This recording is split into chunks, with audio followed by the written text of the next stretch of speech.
আসসালামু আলাইকুম। আপনারা সবাই কেমন আছেন? আশা করি অনেক ভালো আছেন। তো আজকে আবারও চলে আসলাম দুপুরের খাবার নিয়ে। তো চলেন দুপুরে কি কি রান্না করেছি দেখে নিয়ে যায়। তো এখানে হচ্ছে ছোট চিংড়ি মাছ দিয়ে লাল শাক ভাজি। আর এই লাল শাকটা কিন্তু আমি একদম নতুন পেয়েছি, এই জন্য নিয়ে আসলাম অল্প করেই। আর এটা হচ্ছে পাঙ্গাস মাছ, এটা আমার ছেলের পছন্দের পাঙ্গাস মাছ নিয়ে আসলাম। একদম মাখো মাখো করে রান্না করার চেষ্টা করেছি। আর এখানে হচ্ছে মুরগির গিলে কলিজা, এটা কিন্তু দারুণ হয়েছে। তো এখানে গিলে কলিজা তারপরে মুরগির ঠ্যাং দিয়ে এই যে হচ্ছে রান্না করেছি। আর এই হচ্ছে আজকে আমার দুপুরের খাবার।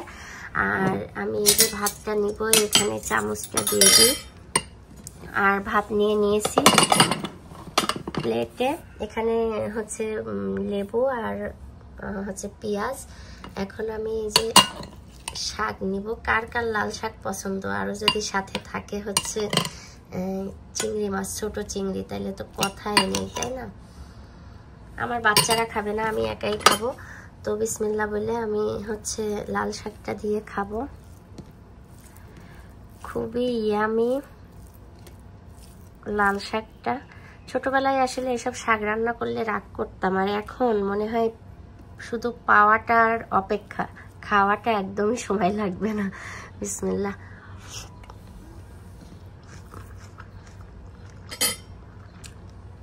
তো আমি খোসা সহ খাবো, লেবু।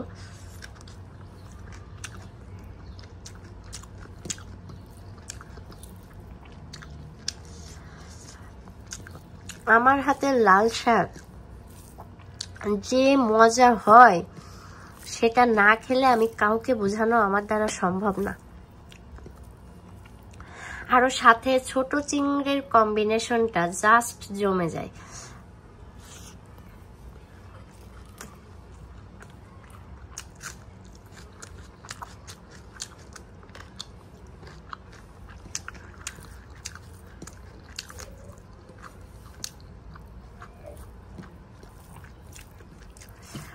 তো আমি এটা দিয়ে খেয়ে তারপরে ফিরে আসছি। তো লাল শাক দিয়ে দেখেন খাওয়া শেষ। আমার মনে হচ্ছে আমি আবার খাবো, আমার এত মজা লেগেছে লাল শাকটা।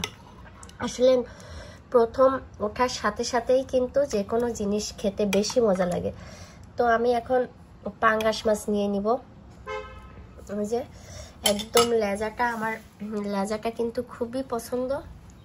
আর লেজাটা বলেছিলাম একটু বড় সাইজ করে দিতে, তো এই জন্য বড় সাইজ করে দিয়েছে। তো এটা যদি আমি খাই তাহলে কি আর আমার এটা খাওয়ার জায়গা থাকবে না কিন্তু।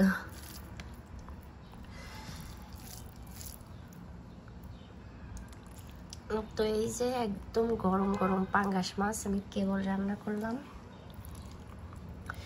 চামড়াটা ফেলে দিয়ে, আমি চামড়াটা কিন্তু খাই না, যদিও স্কিনে তেল থাকে অনেক বেশি।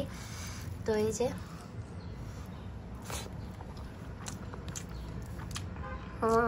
আলহামদুলিল্লাহ।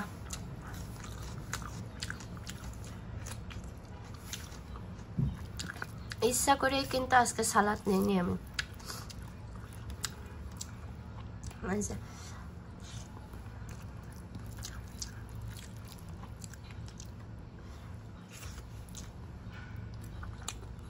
যে মজা হয়েছে,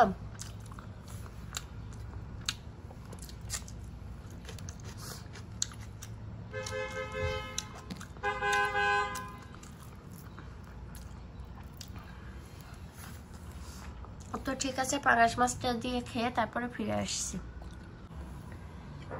তো মাছটা দিয়েও খাওয়া শেষ। দেখেন একদম কত বড় একটা লেজা আমি খেয়ে নিয়েছি। আর সাথে এই যে হচ্ছে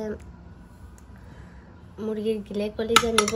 অনেকেই গিলে কলিজা রান্না করার সময় কিন্তু একদম কলিজাটা ভেঙে একদম হচ্ছে জমে যায়, আর আমারটা কিন্তু এই যে একদম এইভাবে আস্তে আস্তে থাকবে, একদম ঝোলটাও পাতলা থাকবে। দেখেন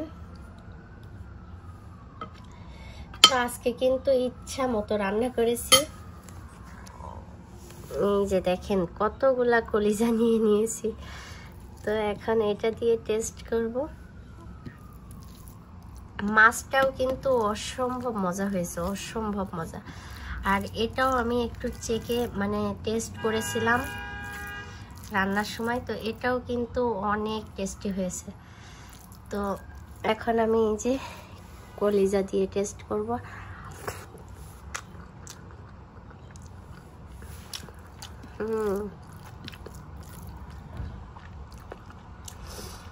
জাস্ট ইয়াম ইয়াম।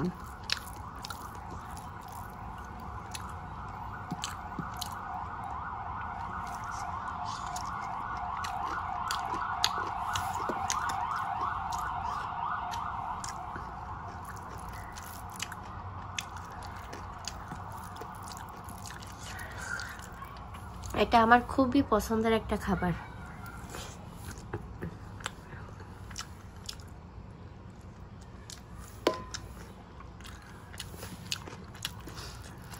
তো ঠিক আছে, আমি খাবারটা শেষ করে নিই। তো আজকে কেমন হলো আমার খাবার অবশ্যই জানাবেন। তো আজকে এই পর্যন্ত। আল্লাহ হাফেজ সবাইকে।